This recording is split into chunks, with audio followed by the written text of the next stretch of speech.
Now they all sit on the 40 acres on campus grounds.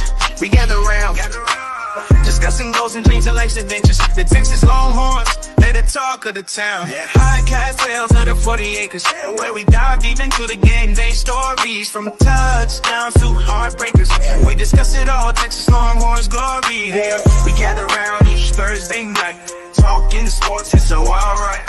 From football to basketball, baseball to softball, Tim Wayne and Harry's, we cover it all. Sports talk is our passion, our delight. Thursday night at 8:30, we unite. We discuss the scores, the plays, the teams we might. Let's dive into the game, let's ignite. 12 conference champions.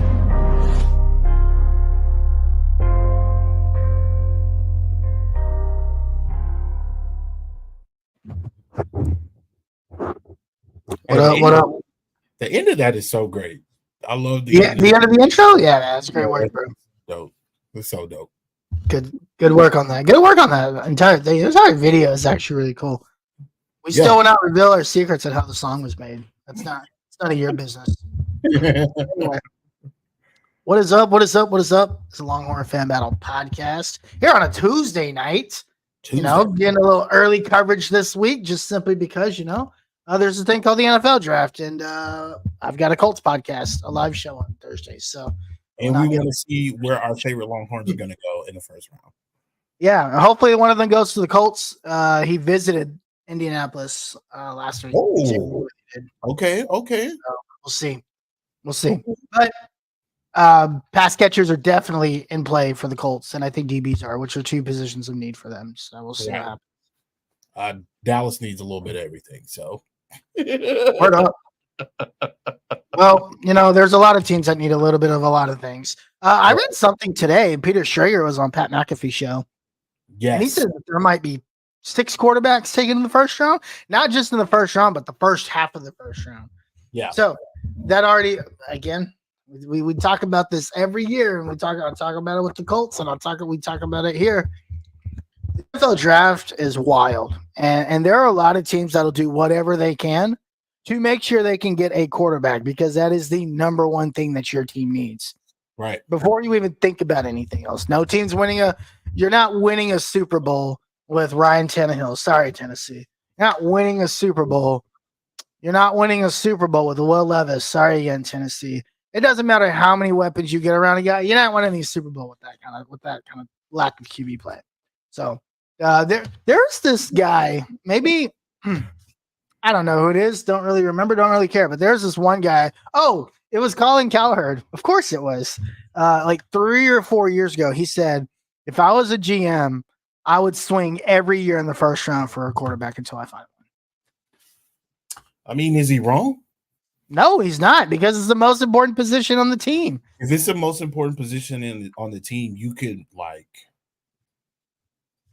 really pull some Madden stuff if you get the right quarterback and the right And quarterback. you can trade up every year.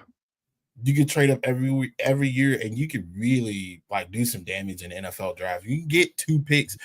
Think about what the Colts would give up to get CJ Stroud right now. Don't talk to me. Don't. Shut up, Tim. You know what? The Colts didn't have to give up anything to get CJ Stroud. All they had to do was let Houston win that last game of the season. True. Idiots. That's true. They didn't have to do anything. They just wanted to win that game. I don't know why. I don't know. I guess let me ask you this before we get started. In a hypothetical world, and if the Texans were to win that game, right, against Indianapolis, and Indianapolis gets the pick that they get, do they draft CJ Stroud, or do they still go with?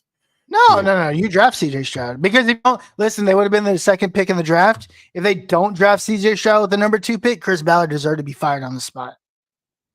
That's fair. I'm already fed up with that guy. So any stupidity like this year, if you trade down and you go trade down for like an offensive lineman, for example, right? I'm just hypothetical, right? That's possible because there's enough offensive linemen. CJ Stroud deserves to be fired. I mean, Chris Ballard deserves to be fired on the spot if you trade down and go get an offensive lineman when your 3 biggest needs, one of them you continue to refuse to address in the secondary because he got toasted by a 3rd-string wide receiver who's playing 1st string in the final game of the season. Everybody wants to talk about that last play in that Houston game. It was controversial. It was controversial, but you know what? If my 4th-string cornerback knew how to tackle worth the shit, it wouldn't have mattered. That play wouldn't have mattered. And you know who's responsible for getting those cornerbacks? Chris Ballard. You know why? Because it's his job to build the team. He's the GM, not a glorified scout. He isn't head of scouting. This dude is the freaking GM, and his job is to build the team, and he refuses to do so. And if you want me to continue rant how much I hate Chris Ballard's team building skills, join us every Tuesday night. Or should modify about a podcast. All righty, let's talk about the Longhorns. Because speaking of can't tackle, we have a lot of that happening in our secondary, and it's costing us. So they can't tackle, they can't cover, they couldn't do a lot of things. So, but let's play some Bills first, and we'll keep going. FanBattleSports.com, where you can find the latest and greatest on the Mayo Eaton Titans. The Texans, who revealed some jerseys today that look kind of mid. One of them looked very familiar to a former team they used to support. I'm just saying. I mean, that was very familiar. Anyways, the Jaguars, who we don't know what they're doing because their GM sucks, and the Colts, who can't build a team still. FanBattleSports.com. Also, if you want to start your own podcast, hit the contact us link button. Send us in a form. We'll hook you up with everything that you need to get started with a show. FanBattleSports.com. Yes, sir. Follow us on Twitter at LHFanBattle. 2,500. We are inching closer and closer and closer to 2,500 followers. Very close. Yep. 2488, and the number has been fluctuating. I saw it at 2492. I think some bots got kicked off Twitter, so we got screwed. Right. But hey, we are inching closer and closer to 2,500. Tell your friends, tell your family, tell your dog, tell your neighbor's dog. Follow us on Twitter and at FHFanBattle. And also, of course, you're on the YouTubes at Longhorn Fan Battle. 45 subscribers. Get us to 50 subscribers, guys. We're not asking for much. Drop a like, drop a comment, drop a follow, drop a subscription, drop everything that you can. Get us to 50. I'm going to tell you guys what you do, right? You go and you get your mom's phone, right? And you go to YouTube and you subscribe. And then you get your dad's phone and you go to YouTube and then you subscribe. Because guess what? They don't know how to unsubscribe. So just do that. Those are guaranteed subscriptions for us. Oh, genius idea. I gotta go get my mom's phone and subscribe. Dude, go get your mom's phone and subscribe, right? I don't see her that often, but the next time I see her, I'll go get her phone. Any device that you come across, just log in. You don't even have to log in. Just subscribe, like all the videos, because there's a lot. Like those videos, say like hook 'em horns in the comments, and just keep it moving. That's all we need. All you gotta do say is OU sucks in the comments, and it'll trigger the OU fans, and maybe we'll get some OU fans in here too. When we talk about, we'll get to that. I actually want to take a moment to shoot a shot at OU because they didn't do it right. Oh, okay. There's a lot of things they don't do right, so we'll just add this to the list. Also follow us on TikTok. Our TikTok followers blew up this week because of the video that we posted on Saturday at the game. So appreciate y'all. The first Arch Manning bomb that he threw went up on TikTok, and we appreciate you viewing that video. Have you seen the amount of views that you have on Twitter? Yeah, of course. I mean, over 20,000 in less than 25. I'm aware of that. I saw that. Again, it is crazy. You know what it is? It's not that it was great content. It's not anything like that. It's Arch Manning. That's all it is. Listen, we understand Arch Manning is clickbait. All we had to do. I was gonna go post in what we put as the tags because it's still getting views. Oh yeah. Sure. All we did was just say QB16 Arch Manning. That's literally all it said. Nothing else. No long story. Nothing special. Nothing fancy. QB16 for getting the shot that you did because your shot came out a lot better than mine did. The angle in which you got it at was really, really good. Mind you, we had great seats. Like we did. I lost the ball in the air. I'm just being honest. So it's like it looked like it panned just to the receiver because I had no idea where the ball was. It was. I just didn't know where it was. It looked professional outside of the guy sitting in front of us with the Washington Redskins jersey on. Hey, that was a Sean Taylor jersey. I don't know if you remember that. Sean Taylor. How anti-Texas is that, bro? Like you just walk into it's a sea of burnt orange, and it's one guy in maroon and gold. Like what? There was a girl in an A&M shirt there. She was there to get drunk. She wasn't there to get. Oh yeah, we saw her on Bevo Boulevard. So we were walking in.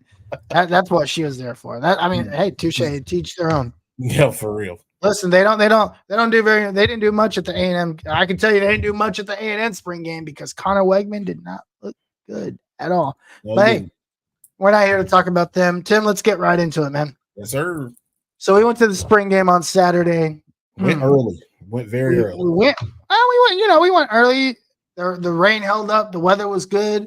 Yeah. We probably stayed for about a half because I think we got everything that we needed out of that game. I haven't had a chance to go back and watch it. I mean, we finished watching the rest of it. Yeah, we watched the rest of it. We of course had to go make our trip to Pluckers, right? So we go to Pluckers. Shout out to Pluckers. Hey, if y'all want to sponsor us, hit us up. Get your boys up, dog. Get your boys up. You know what I'm saying? Hook them. We love Pluckers. But yeah, I mean, what are your Arch Manning aside, right? Right. Because we'll talk about Arch here in a second. What are your thoughts? What are your thoughts coming out of the game?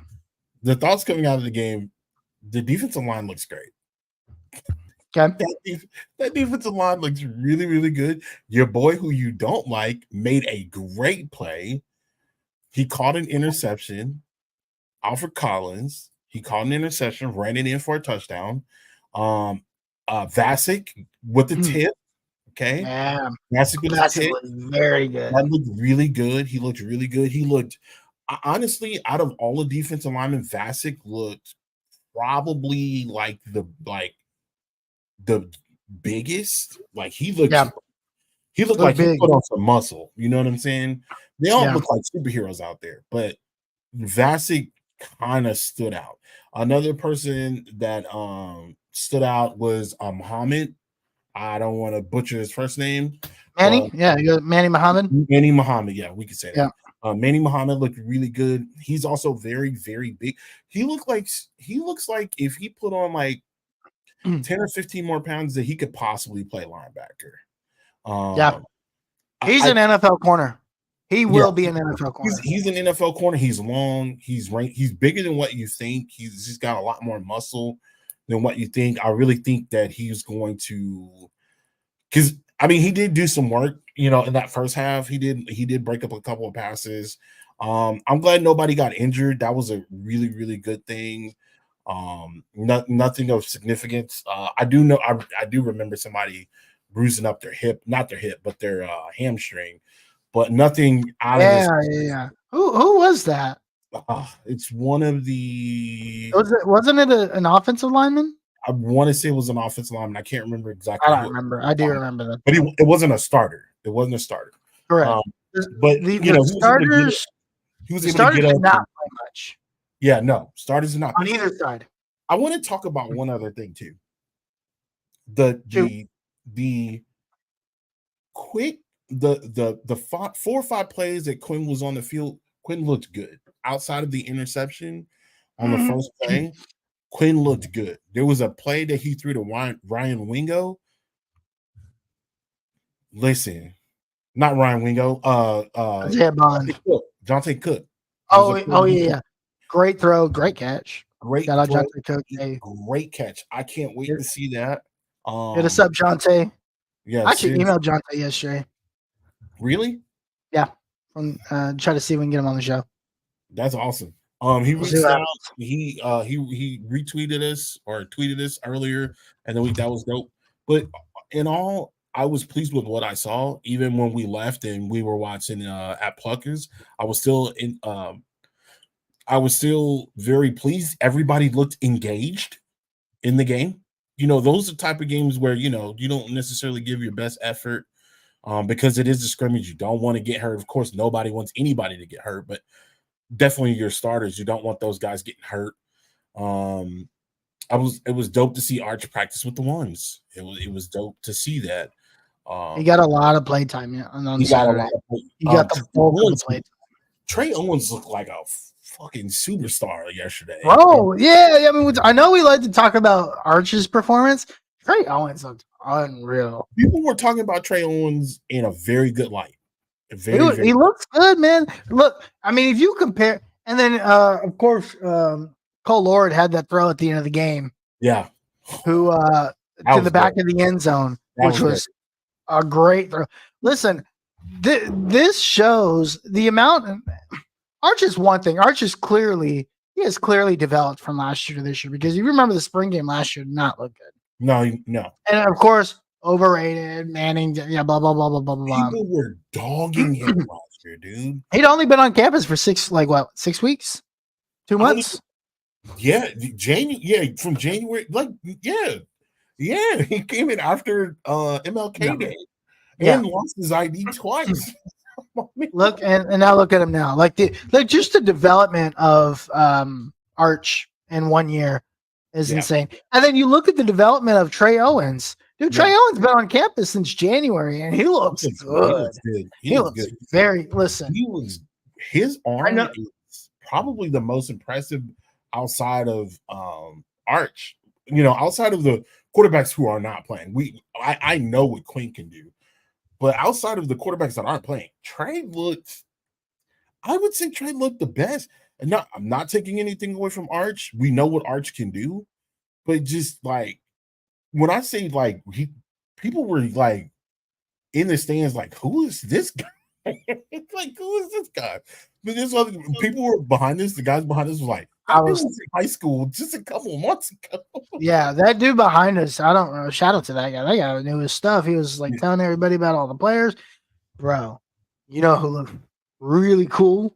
Who? Kobe Black. That dude looked huge. Kobe I took Black. a picture of Kobe Black. That dude looks like an NFL corner today. Black. And he's Kobe 18. Black. He looks like a creative player in that. Bro, if you took he's got to be 6'2", 6'3". He's not short, bro. Like he's not. I need to check. 6'1". I think he came in at 6'1". He's 6'2". He's 6'2", 204. Now with them cleats on, he's like 6'4", bro. Bro, he looks huge. He looked 6'4", like 215. Yeah. Like the dude was good, and Kobe Black was very good in this game. Minus one play. I think he was the cause of one of the big throws that Arch had. Just communication issues, right? The linebackers in this game did not look good. No, they were all bad. Yeah. I don't think Anthony Hill played much. Mo Blackwell did not look good. They looked okay in the run game. Run game it looked fine. To be completely honest, outside of maybe the play, in the second half, the blue, or right before the second half, the blue, where he runs like a Texas route, comes up the middle, he gets hit in the middle, and then other than that, like, well, you know who's responsible for that? That play to blue, the little Texas route, Xavier Filsaime. Right. The freshman, right? So I think a lot of the guys that we see with coverage issues and when the first team defense was out there, they looked actually very good. Yeah. Including Terrence Brooks. Actually, no, Terrence Brooks is the one that gets beat on the deep ball. He gets bombed on. He just I don't know what he was doing, but I mean, to be fair, I don't think he realized that the play was going to keep going, and he just got beat. Oh yeah, but who threw the dot? Who threw that dot in the second half? Was that Trey that put that? I can't remember who caught the. Was it Cook that caught the touchdown? It was like a 50-yard bomb. That was Arch. Was that Arch? I believe that was Arch. It was right before halftime. He did throw for 334 yards. Dude, he was insane. He was 19 of 25, 336, 3 touchdowns. That's crazy. And the most impressive one, not the first touchdown, but the touchdown that he threw to Jonte Cook, and he put it in between 2 defensive backs. Oh yeah, that was beautiful. Nuts. His ball placement that's the first thing I noticed about him. His ball placement, even on the deep throw, right? The ball placement was perfect. Right. It basically, he caught the ball in stride, which is what should happen, right? You should catch the ball. These receivers, they played very well. I thought the receivers played really well. Isaiah Bond struggled in the first half. Right. But he came out. Turned it on the next half. Yep. Turned it on. Take over real quick. I'm going to sneeze. Yep. Do you think? While in the process of him sneezing, one of the things that I wanted to I guess, bring to the world's attention is that Quinn is, to me, has an issue when it comes to throwing the ball with velocity. That necessarily on this Saturday was not the case. I think at times Quinn would flutter the ball, especially across the middle. So with that being said, the pass that he threw to Jonte Cook had some heat on it. The pass that was thrown to Jaden Blue had some heat on it. Again, a lot of people have over the weekend have turned this situation into a quarterback battle, which is one thing I really wanted to kind of stay away from. Clearly, Sark has made his decision with Quinn being the number 1 quarterback, and that, as a Texas fan, is something that we need to really just kind of sit back and relax. There is no quarterback controversy. Let's put that to bed. There's no quarterback controversy. Quinn is the starter, unless something happens fatal, like an injury or something of that nature. Quinn is the starter. He's got the most experience. I'm not going to sit up here and say that nobody knows the playbook better than Quinn, but he's been with the program longer and is probably a little bit more familiar with just how to navigate around that playbook. And so we really need to, as a Longhorn fan, I definitely try to make people understand, especially when you get on like TikTok and Instagram and so forth, about there being a quarterback battle. There is no quarterback battle. And Arch is not going anywhere. I don't understand why we, over the last couple of days, we've let them in. It's nothing that we can do. Only thing we can do is educate, though. So Arch is not going anywhere either. Like, I don't understand why people think that Arch would just get up and leave and just go to a different school. Arch has clearly wanted to be at Texas for a long time. He just didn't come because of Sark. Sark was the icing on the cake. He was already a fan of Texas. I think he would have stayed. I think he would have come to Texas regardless if Sark was there or not, at least to give it a try. So. Oh, that's interesting. I don't feel that way. You think if Sark was at Alabama, the head coach of Alabama, you think Arch goes to Alabama? He wanted to be coach. Now, being I think it's the other way around. I think being a Texas fan was the icing on the cake, right? I think the fact that he was a Texas fan growing up, right? It's almost like the stars aligned, right? Right. So he wants to be an NFL quarterback. I don't think he really cared where to go. He went to school. I think his goal was to be coached by Sark. He developed a relationship with Steve Sarkisian a long time ago. I think their relationship goes back to like when he was in high school, like early in high school, maybe even middle school. And I think he has a relationship with the Manning family that I think is what carried his weight in Texas, right? Mm-hmm. Regardless, though, and I tweeted this on Saturday. It is okay to be excited about what Arch did. Hell, it's even excited to be about what Trey Owens did. Absolutely. Quinn Ewers is the number one quarterback in this year, and there's 0% chance Arch starts if Quinn is healthy. 0. Because listen, I know you just said it. We saw this last year. Remember when Malik Murphy cooked? Yeah. In the spring game last year? Yeah. It's like, man, Malik Murphy's the number one quarterback. Oh, okay. Well, Malik Murphy got his chance to show out, and he did not. Let's just be honest. He did not play well. Right? He had moments. He had moments, but you could tell that he was not prepared to play in those games. Yeah. Or no, it's not that he wasn't prepared. He just didn't play well in those games. He hadn't had an opportunity to get his feet wet. He was getting his feet wet against a blazing team. He played against. Didn't he play against U of H? He came in the second half of the U of H game. Second half of UH. He played and against. They survived Kansas State, right? Kansas State Kansas State. Yep, survived UTSA. No.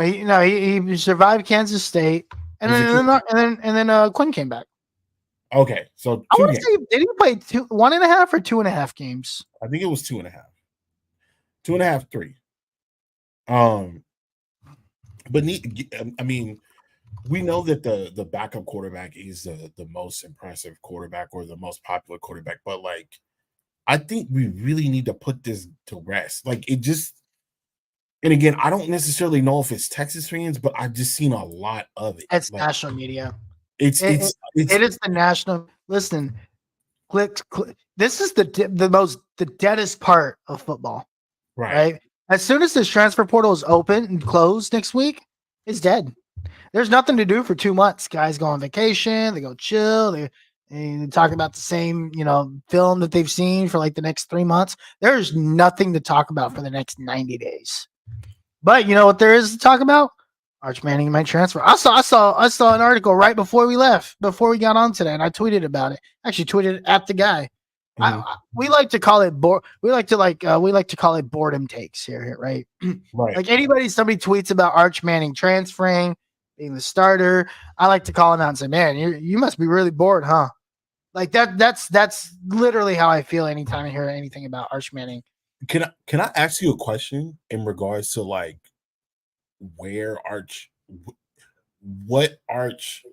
if Arch could possibly start over these quarterbacks, if I gave you these quarterbacks, if Arch transfers to Alabama, does he start over Jalen Miller? Yes. Okay. If he goes to, let's say he goes to Ohio State. Yes. Okay. You wouldn't start Arch Manning over Ryan Howard? Legitimately, what does Ryan Howard bring? What does Ryan Howard bring to you as a quarterback that Arch can't? The only thing, to me, I don't think Ohio State is a good fit for him. That Ohio State transfer for me made 0 sense. I'm just going based off what I saw. You're picking up what I'm putting down. Yeah, Basically, yeah. these were the teams that people were saying, "Oh, Arch needs to transfer to this. He needs to transfer to Alabama. He needs to transfer to Ohio State." Of course, I think anywhere else he would pretty much. Do you think he would start over Oregon's quarterback? Yes. Okay. But who is Oregon's quarterback? Oh, is it we don't even know who it is. Is it Dylan Gabriel? No, Is it DeAndre Moore? It's Dylan Gabriel. Oh, 100%. He's better than Dylan Gabriel. Listen, Arch is better than a lot of quarterbacks right now.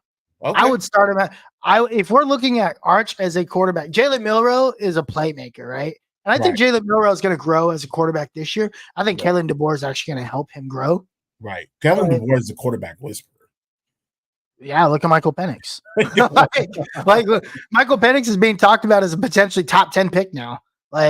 Yeah. They're talking about, but again, that goes with the craziness of the draft and teams trying to find that guy. Listen, they will swing and miss on Michael Penix this year and go just wait until the stat quarterback class. The interesting thing is that the quarterbacks that are going to be coming out within the next 2 to 3 years is going to be absolutely insane. I can't wait to see it. I can't wait to see the quarterback play, including Quinn. I really think Quinn will probably finish in the top 5 for the Heisman this year. Yeah. Oh yeah, for sure. I'm not buying the Dylan Gabriel, Oregon always has a strong push to get a quarterback into the Heisman race. That's all system, right? I think Dylan Gabriel fits that system very well. Dylan Gabriel is actually a really good quarterback, not playing for Oklahoma. It's kind of wild. But yeah, I think Quinn has the opportunity. He could possibly bring it home. We don't know necessarily how popular we know that this can be a popularity vote as well. With you can't forget Shedeur, because at times Shedeur looked great. I mean, a lot of those games they were down. I really don't think they need to give I don't think they need to give the Heisman to quarterbacks that are on losing teams. That is why Shedeur Sanders will never sniff the Heisman. Because that's a losing team this year. The Colorado is not going to be good they were barely good in the Pac-12. Yeah, it's going to be that is a bad conference. And now you have to go into the Big 12. You have to compete against Utah again, who you can't beat. You have to compete against Arizona. You have to compete against Oregon State. You have to compete against Houston, who's on the up. BYU, who did very well. Central Florida, dog walked some teams last year. Oh yeah, and now it's their second year in the conference. Yeah. TCU, you would think is going to bounce back. Oklahoma State, everybody's sleeping on Oklahoma State. I'll tell you right now. Mm-hmm. What do you think the best quarterback of the Big 12 is going to be?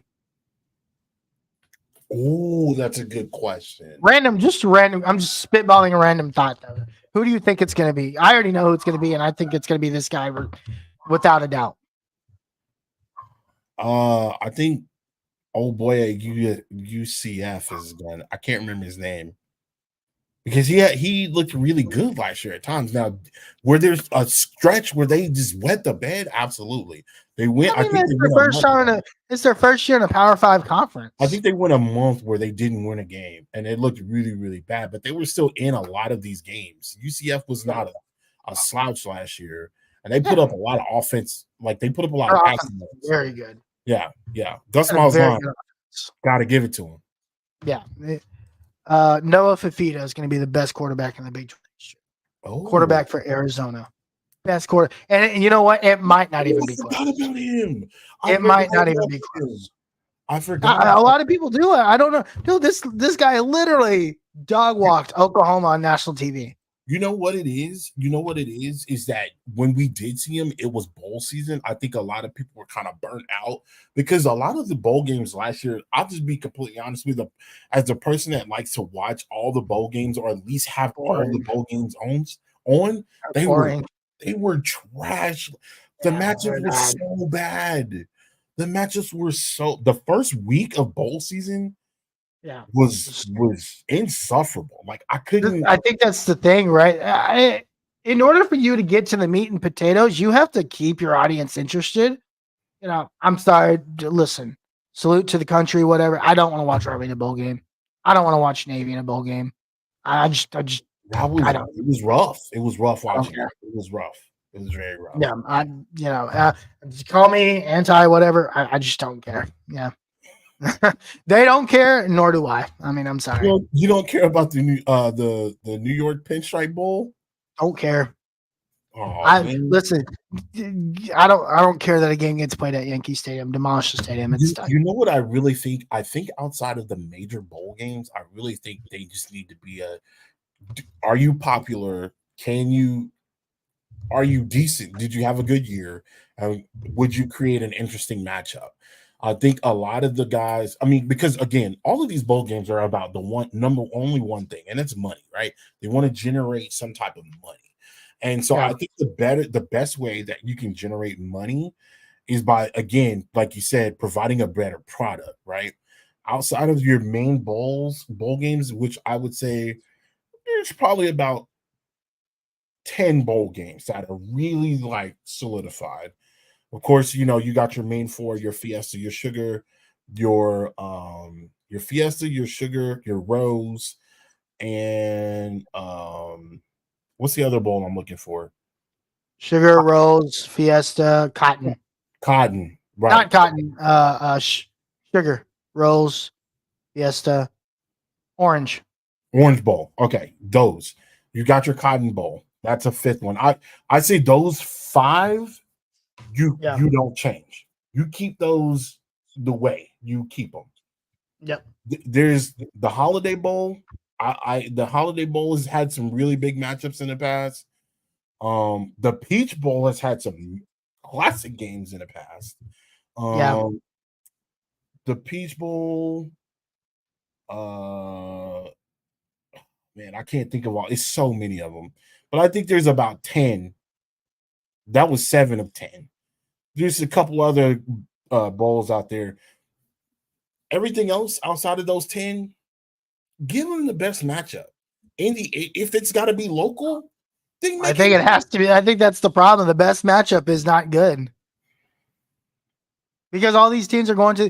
I think the playoff is going to solve a lot of this. Starting the playoff as early as they are next year is going to solve a lot of these. Did we get a date of when they were going to start the playoff? December 19th. Literally the weekend after the conference championship games. Jesus. So what are they going to do? Okay, so I'm going to assume those are going to be the higher ranked teams versus the lower ranked teams. Yeah, we tweeted a schedule a long time ago. Let me see if I can find it. So basically, we're going. Oh, here we go. Okay. So the first round game. So these are the games where you play at home, right? Okay. Friday, December. You get a Friday game this year. The Friday before Christmas. Merry Christmas to us. That's awesome. Friday before Christmas. One game in the evening. Okay. Saturday, December 21st. 3 games. Okay. You get an early afternoon, a late afternoon, and an evening. So probably like a 2:30. Okay. Like a 5:30 and a 7 or 8. Right. That's Saturday. That's basically football all day. Okay. I'm all weekend. All weekend. The quarterfinal. That's the first round, right? The quarters, starting the Fiesta Bowl on New Year's Eve, right? I like it. And then New Year's Day, you get the Peach Bowl. Okay. The Rose Bowl, and then the Sugar Bowl. Okay. And then the semis you get on the 9th and the 10th, which is the Orange Bowl and the Cotton Bowl this year. Ooh. And then the national championship is January 20th. Man, that's late. This and then it runs right into the conference championship weekend of the NFL. Because I don't let's see, NFL playoff schedule. NFL, I think this is the playoff schedule. Yeah. The divisional is on the 18th, right? Which means the CFP is on the what?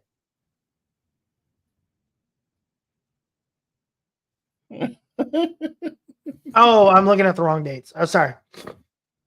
So the 18th, the college national championship, Okay. divisional rounds on the Sunday, right? The national championship is the Monday, and then you get conference championship week in the following week, and then the Super Bowl is February 9th. So I mean, it doesn't actually push off the NFL schedule all that much. Okay.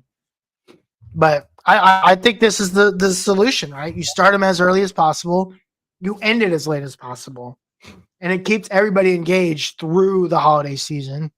And then you sprinkle in, I think those like Alamo Bowls, I think all those bowls should be the week that you don't get any games, right? Right. Because between the first round and the second round, you have basically 11 days. Right. And that's when you put in all that other stuff. I mean, they made it work. It's an interesting take on how that's gonna like fit, but I mean, everybody's gonna be glued to it. You know, we basically Yeah. Especially those first round games, because those are well. Not only is everybody being glued to, people can go because those are home games. Right. Like if Texas, and I think this will just most likely happen. I don't think Texas wins the SEC this year. Right. They could.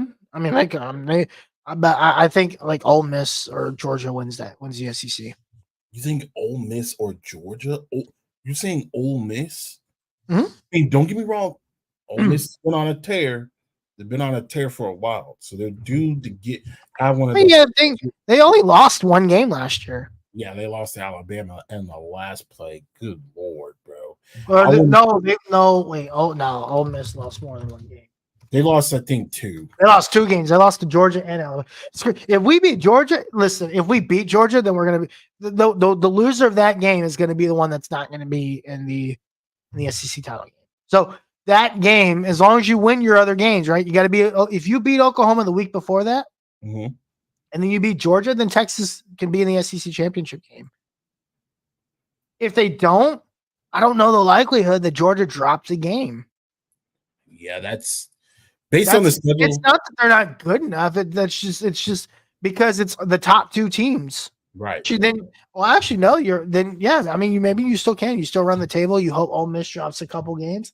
It's the top 2 teams now. I forget. Just kidding. We'll be in the SEC title game. We'll probably play Georgia again. I forgot that was the new rule. Ooh. I think there's a possibility you play Georgia 3 times this year. In a championship or in a regular season. The regular season. The conference championship and then the playoff.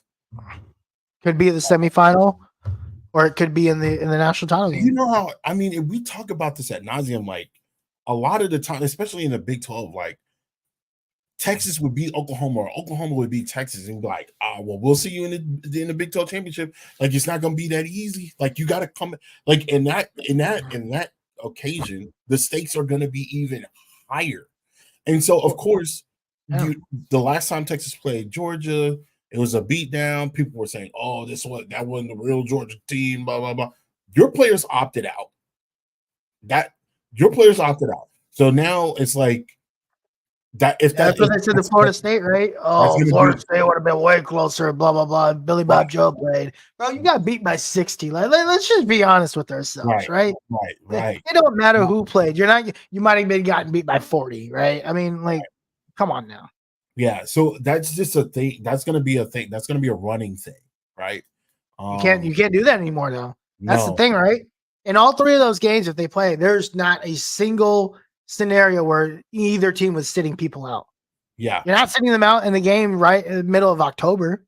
Can't sit them out. Not sitting them out in a conference championship game, obviously. And then if you get to the playoff, you're not sitting anybody. So I think it works perfectly. So do you think with the playoff the way it is, do you think we see a decline on people sitting out if they actually make the playoff? No. I mean, there's no need, because here's the thing: you're not guaranteed to get into the playoff. Okay. Right? I mean, you could say that because there's going to be one Power 5 team left out, because that 14th spot goes to a group of 5. Mm-hmm. Now we don't know what it's going to look like in the 16 team. Huh? Is that a guaranteed group of 5? Yeah, that 12th spot is a guaranteed group of 5. We don't know what it's going to look like when they go to 14. Right. I would. The highest rated group of 5 will get that 12th spot. Okay.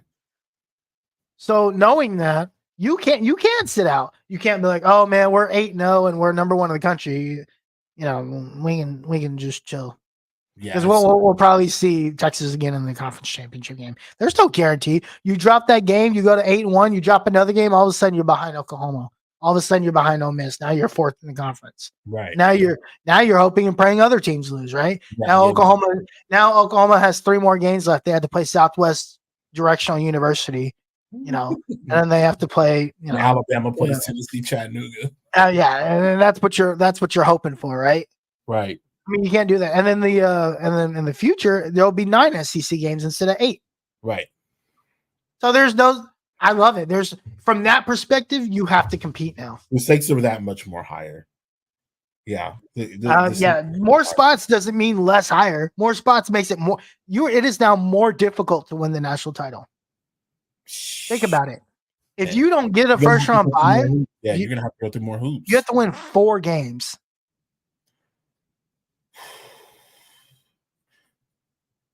Your 4 games could be, you know, let's just hypothetically say you're a 10 seed, right? Right. 10 means you would have to play what? The 4-10 match, maybe 5, whatever that is, right? Right. Or 3-10, sorry. You'd play 3-10 matchup. So let's just say you're I don't know, make up a team. Hey, I just hit my underdog. Shout out to me. Anyway. Thank you, Kat, for actually scoring the basketball. And then Bradley Bill, thanks for hitting 3-pointers. Shout out to you, my guy. Who's the team that's probably going to be in that? Let's just say you're Tennessee, right? Because you know your orange isn't as cool as the other one. Your first game is going to be Texas. Right. Cool, you beat Texas. Your second game, you have to go play Oregon. Cool, you beat Oregon. That's a gauntlet, dog. Your third game, you got to play Alabama. Awesome. And then we should say in the national title, you have to play Ohio State or Florida State. That's a gauntlet. You have to earn your national titles this year. These national titles are going to mean more than any national title ever. And it kind of circles around to the next thing that we're gonna transition into. That just means your team needs to be strong, right? Your starters need to be good, but you also need to have backups, right? You also need to make sure that your backups are straight. That also means you need to jump in the portal and plug in your guys as far as if you have some holes you're missing out. You know, you need to get some depth, right? You need to get some bodies in there, right? That transitions into the transfer portal, which was very, very active for us, not just in college football, but also in basketball as well. Harish, I want to talk about what we saw over the weekend. We saw a lot of recruits. Yep. We saw a ton of them. One of the recruits, he decided that he had a change of heart, and he wanted to stay where he was. That recruit, I can't ever remember his name. Jay Tuayo? Yeah. Now his brother, big boy, by the way. He's massive. We saw him and his brother. My God. Him and his brother. Now it broke news over the weekend that his brother was offered to come and play at the University of Texas, which was dope. I saw film of his little brother in a defensive end drill. My God. My God. My God. That dude is an animal. So we found out that his little brother got offered as we were heading towards the game. That led me to believe that his older brother was going to be a lock. I think a lot of people thought it was. I think walking into there, I felt really good to hear that his brother got offered, because I was thinking, hey, maybe he goes into a situation where, his brother gets offered. Now his brother's getting offered. So now they both could say, hey, we're going to be eventually playing at the University of Texas. Cool. That didn't work out. That didn't work out for us. It did not. This is where there, I think NIL plays a. This is where NIL makes a difference, right? Right. Hey Jay, we'll give you 600K to stay home. Oh, okay, cool. Right. So he stays home. But we also land another defensive tackle. Now coming in from Arizona, we have what's my man's name? Gosh, I can't believe I'm always fumbling. Is it oh shit. I'm always fumbling on the names. Like saying people's names wrong, guys. So just forgive me. My gosh, why am I so stupid? I totally forgot. Bill Norton. Bill Norton, the guy from the defensive tackle from Arizona. Right, and we covered that last week. We kind of went into depth about what we thought was going to happen over this spring game. So Bill Norton comes in, adds depth. I don't know if he's going to be a day one starter. I'm not going to sit up there and pretend like I've watched a bunch of Arizona games. That is not the case. But I'm just excited that we were able to add more depth. Maybe the reason why Jay left is because he knew about the Bill Norton type of situation. Again, I think players talk. You start to hear rumors. People get called. I also think from a depth contract, a depth chart position, you run into situations where you might be third or fourth on the depth chart. We found out earlier yesterday, and we reported yesterday that Savion Red was going to go ahead and transfer. I don't necessarily know if he made that official. Did he make that official? Yeah, he's in the transfer portal. Okay, so he's made that official. He's in the transfer portal. I didn't think he should have lost or left. I think he was a really, really good piece. I think at times he was a relief bat. Now, again, he has had some bright moments. He recently converted from wide receiver to running back because he wanted to be in a mix. As you would know, with the wide receiver room that he was dealing with, it kind of makes sense. So he comes back, he comes in, he puts on weight, gets in a running back. He looks good. He's fast, he's quick. He's more of a power guy. He's about 240. But he still looks good. But again, and this kind of goes back to what you were saying last week, Harish. Like, it's a really, really good situation when you have good players leaving because they don't have an opportunity or they're far on the depth chart. The other piece to this is you've got to think about who's behind you too, right? Yeah. Who's in front of you is one thing, but who's behind you is another. And for Savion Red, he's obviously got Jaden Blue. He's got CJ Baxter in front of him, who both look very good on Saturday. Right. I mean, CJ Baxter looks healthy, and you can tell when he's healthy. Yeah, he's running people up. Like, that's what we expected as CJ Baxter. He's not gonna. I don't think he's ever gonna be like that 5, 6, 7 yard per carry guy. You know who he reminds me a lot of? Who? Think about the USC team that we played in 05. He reminds me a lot of LenDale White.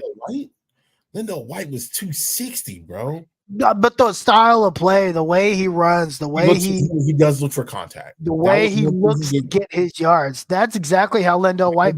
Now he's gonna break some. Like, LenDale White broke some. Oh yeah, but he's not. But he's not Reggie Bush, right? He's not shifty. Moving in space. He's very LenDale White-ish, right? And there's nothing wrong. LenDale White went to the NFL. There's nothing wrong with that. Yeah, I would say that. Yeah, he does look for contact because we saw that firsthand on Saturday. I mean, he bowled about 3 or 4. He's trying to run people over. He runs very violent. He's also gotten bigger too. Yeah, he has gotten bigger.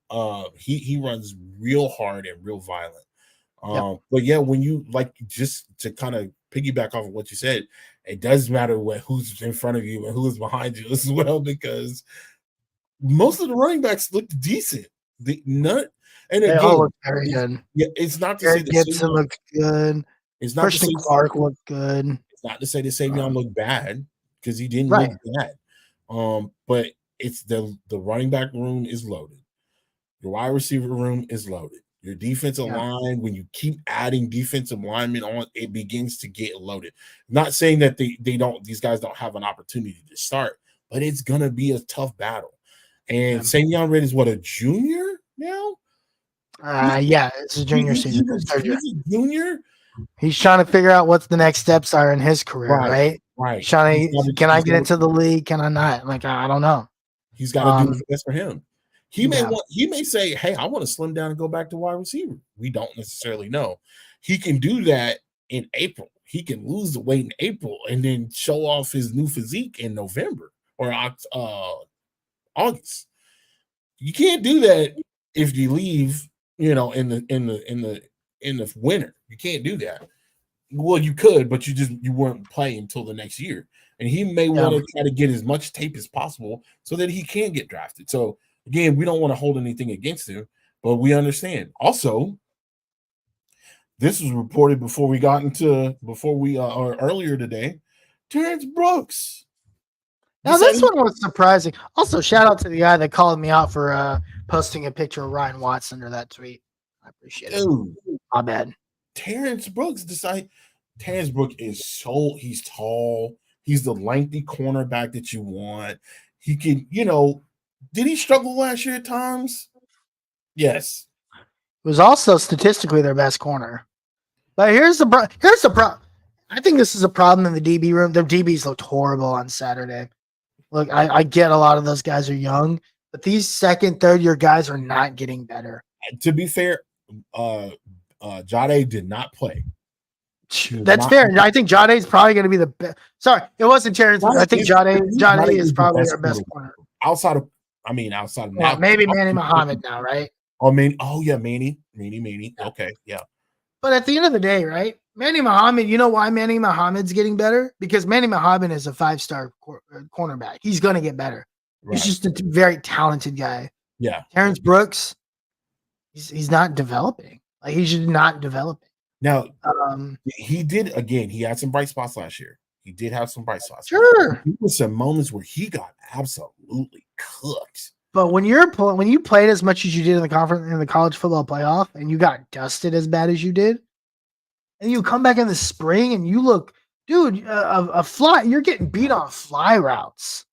And the thing is you're getting beat on fly routes and you're thinking the plays are over. You're not running full. Like, this is freshman stuff, dude. Like, you remember the Terrence Brooks conversation that we had over the year, last year, when I said that Terrence Brooks should be moved to safety?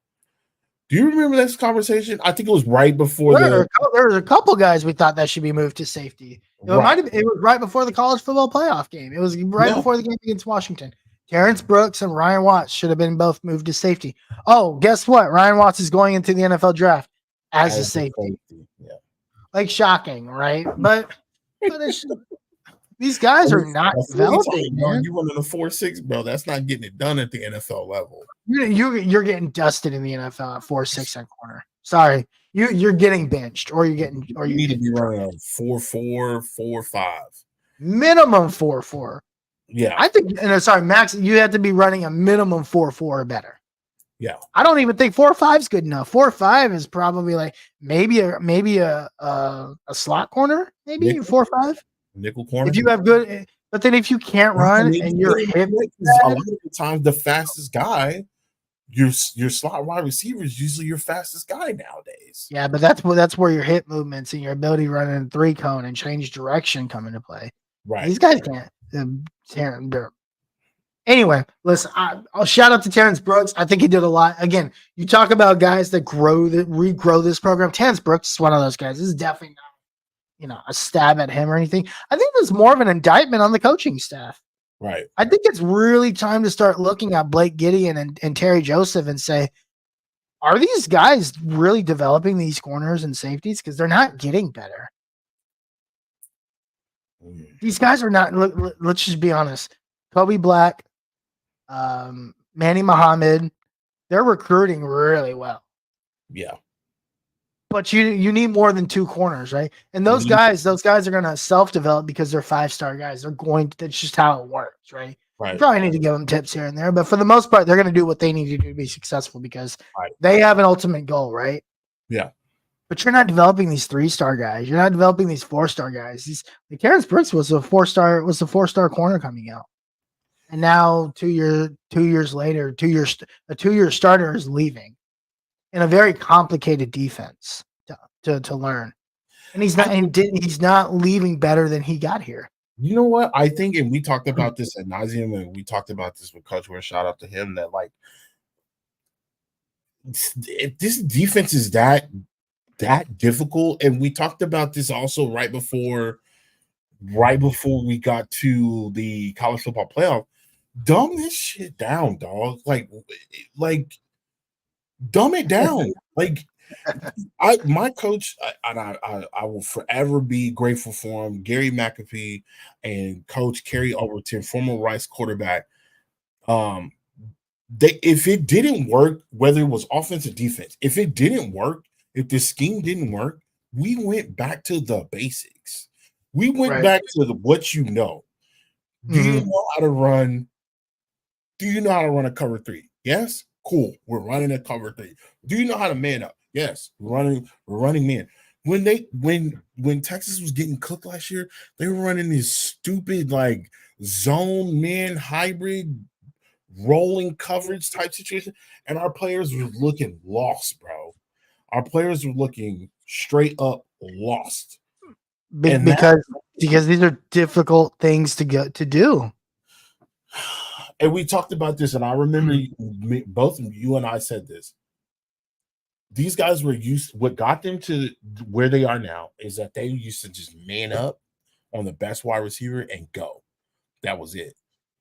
And that, I think, was an issue of last year. A lot of the times, we were not running man. We were off the ball, 10, 15 yards. Do you remember how Houston cooked us? Everything was underneath. Everything was underneath. Everything was underneath. These corners are still playing 5, 10, 15 yards off the line of scrimmage. I remember seeing one play distinctively where they were playing like 10 yards off the line. I'm like, why are they still playing like this? And we're not playing they're older against Texas Tech wide receivers. We're playing against Georgia. NFL wide receivers. We're playing against even like Vanderbilt. Like you can't just give these guys this much space, dog. We'll talk about that another time. I'm going off on a tangent. We need to continue to finish up on recruiting. Harish, give us the big news that came down the pipe today. Oh, women's college basketball. So I posted it yesterday on the 40 acres. Listen, Amelia Filia, guard, 6'2" guard from Michigan, transfers to the state of Texas and to University of Texas, comes in from Michigan, averaged about 18.5 points per game. She shot 32% from 3, which is what this team needs, right? This team needs a 3-point shooter. Rory Harmon coming back, Madison Booker coming back. Yep. I think Texas probably needs one more piece, like a center. And then this is the Final Four potential national championship team.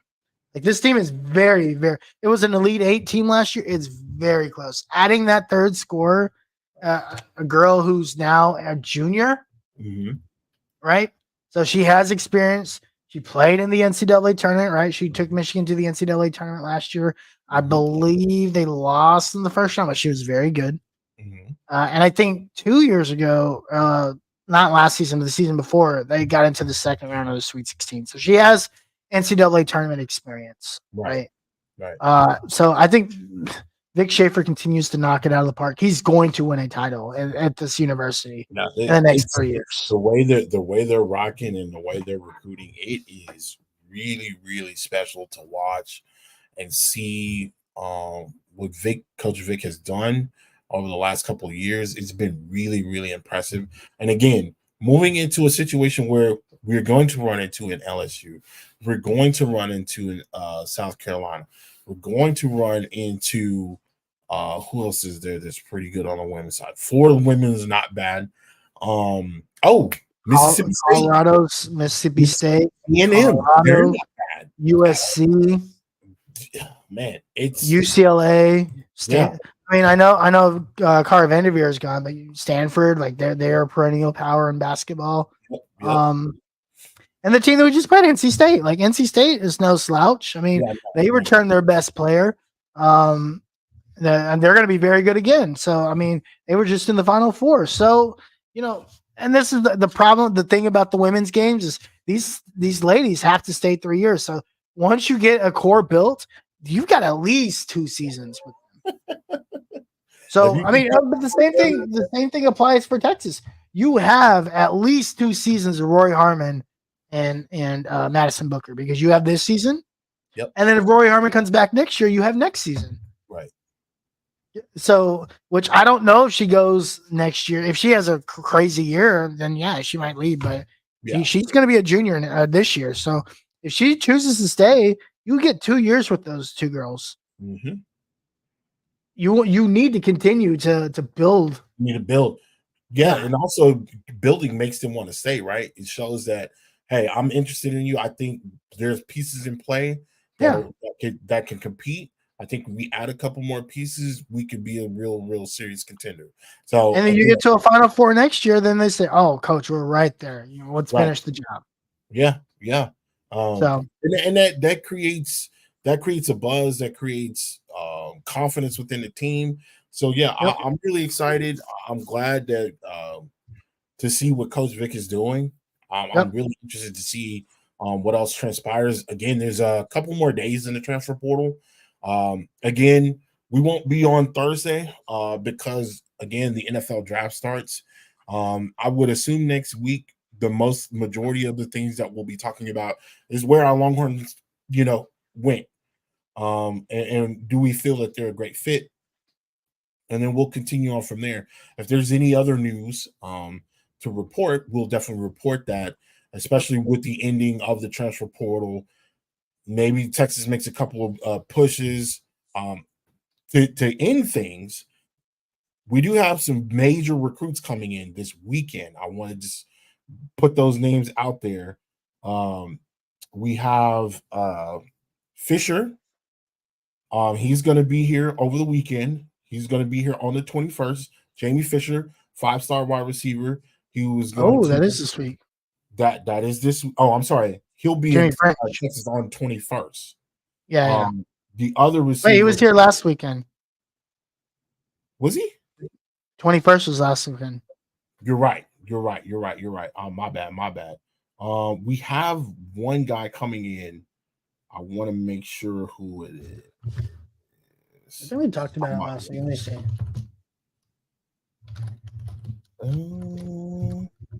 Dominic Williams is in town today and tomorrow.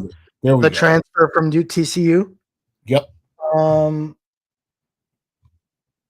obviously that's very important. Let's see. I think here we go. Player visits. I don't know. And then we don't have any visits until June. Yeah. Right. So I think a lot of these guys are just like guys finishing out, right? Their transfer portal visits. Obviously, Dominic Williams is the prize. Right. Fighting a lot of guys for him, fighting OU, fighting A&M, Oregon, big dogs, right? Just as normal. Right. So LSU's in there. So I mean, if they can get Dominic Williams, then this team is set. I think so. I think this solidifies maybe a corner, maybe. Yeah, we'll see. And then, I think it just depends on who else leaves, right? I don't know. It just depends on who else is gone. So yeah, it's been a lot of movement. Like I said, the more information we get, definitely try to post it. Man, it's a crazy time. We're getting closer and closer to that launch date for that trailer, and we will definitely be bringing that to you guys live as we get closer to it. We're officially 2.5 weeks out. The next time you see us, we'll be in May. It'll be May. It'll be May. So man, don't forget, we'll also have Matt Brown on the show May 16th, the day the treasure drops, 5 p.m. show that day. But hey, Tim, before we get out of here, where can the people find you? You can find me at Tim Wayne on socials. You can find me also again at Longhorn Fan Battle. I post more of the I don't want to say funny stuff, but I post more of just like insightful stuff. I talk more about the video game. Harish, my man over here, my man right here, he's the one that's talking the trash, right? That's the guy that's talking trash. If you get a post because you made a dumb post or a dumb retweet and you're getting trash talk, that's that man. Now, I did post a video about A&M that I thought was absolutely hilarious. The guy that posted about the most annoying fan base in the beginning of A&M is actually, you know what's really fun? You know what's really weird about that video? I saw that video a long time ago. You know what's also funny about that? Not a new video. It's not. That's what's so weird. It's not. But what's also funny is that a lot of Aggies in that, if you go and look in the comments of that video, a lot of Aggie fans are like, "Yeah, we're kind of annoying." This is weird. Like, did you see the pregame they were singing the war hymn? Yes, God, yeah. It was like the entire crowd. Also, shout out to Oklahoma for charging and still having a not filled stadium. Dude, how can you charge people? Bro, that is the one time of the year where you because okay, again, I know we're kind of going over, but bro, do you know how much tickets are gonna cost to go to an Oklahoma game, bro? Because they're especially all the matchups they have this year. Bro, they got the hardest schedules in the country, and you won't let them go to a freaking maroon and white game? What are you? They're probably going to be their only opportunity to see their team play. Bro, at least let them look at the talent that's coming out. And again, I hate Oklahoma. And Oklahoma has a lot of good defensive line talent, bro. I'll just tell you that. These motherfuckers keep snatching all the good talent out of here. And it's annoying, bro. By the way, if you go to NCAA football schedules right now and you click on conference schedules, you know who's listed in the SEC already? Texas and Oklahoma. Interesting enough, it is very, very, I keep harping on this. It is very weird watching those guys practice like they did last week and they not have a symbol on their chest at all. We see the Texas logo on the left. No SEC patch, no Big 12 patch at all. There is a Big 12 logo on the field, though. There was one on Saturday. Okay, I didn't see that. Very interesting. I did not see I think that's just I don't really I think it's I think the lawn keeper just didn't want to get rid of it just yet. But it's very interesting. You know, most of the time, if you go back and you look at the old orange and white games, you'll see the Texas logo. You might see a Longhorn logo here. On the left hand side, you'll see. I can't remember if it's the state of Texas. The Nike check, right? Or the Nike check. The Nike check is the Nike school. And then on the right side, you usually see like a Big 12 logo. And the fact that there was nothing there is just still very weird. It looks it's actually kind of like it's kind of strange. It's just kind of strange. You're gonna see an SEC logo there come July 1st in about 37 days. So yeah. All righty, y'all can find me at the Uncle Gandhi. I'm gonna go watch the Mavericks, hopefully not lose game 2. And we will see you guys later. Shout out to the playoffs actually being good. Yeah, minus that first day. Yeah, that first day was rough. Right. Peace. Go home, touchdown like the end zone.